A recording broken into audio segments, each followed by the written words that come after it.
So, Doc, what do we have?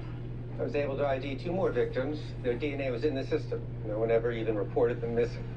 Dawn Doyers, if she'd lived, she'd have just turned 26. Katie Evers, 32. So Dee, Shanice, Gina, and Meredith. Tanya and Beauty. That's 8. Are you going to be able to identify the rest of them? I don't know. But after all they've been through, I'm not going to abandon them now. Oh, wow, that's Beauty's grandmother. She told me she was coming in.